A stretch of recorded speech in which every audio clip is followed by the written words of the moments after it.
Mums are being forced out of seafood cafes because of bans on pushchairs. Some cafes in the town have put up signs in their windows saying that people with buggies are not welcome, with some claiming health and safety insurance as the reason for the ban. Harry Nat's Cafe on Broad Street has put up a sign which claims fire and insurance regulations mean that they cannot allow pushchairs in the premises. However, these claims could equally affect wheelchair users. Steve Buckledy of Pomegranate's Cafe and Helen Edmeades from Cafe 7 both see this as a form of discrimination. Certainly, I don't think they'd be able to deny someone, a person, essential wheelchair user, access to the cafe.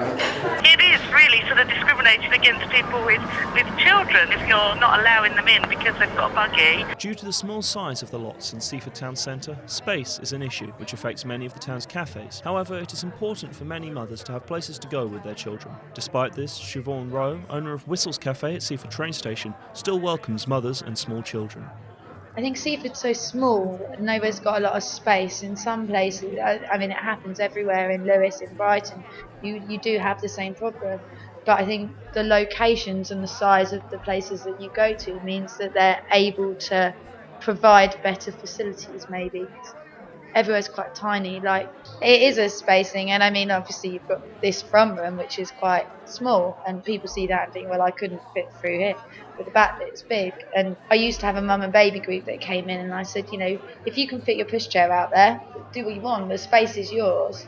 The lack of places to go is a worry with many mums who feel that it is important to have somewhere to go with their children so that they can socialise. For younger mums especially, it can be quite isolating, and I think it's important that there should be somewhere. One fear that many cafe owners have is for small children and the health and safety issues around them running around where there are hot drinks and food. I think the problem with coffee shops and children is children running around and hot coffee. That's their main concern. If you've got a hot coffee and you're walking around and you pour it on the child, you could get in a lot of trouble for that. So I think that's coffee shops' fears. I mean, my daughter comes to work with me most of the time. She's at school today, but she comes here and I get people that come in because they know she's here to play with her, because they know then their child's occupied. It's really family kind of orientated. She comes to work every Saturday and sits and plays, and music is almost like entertainment for other kids.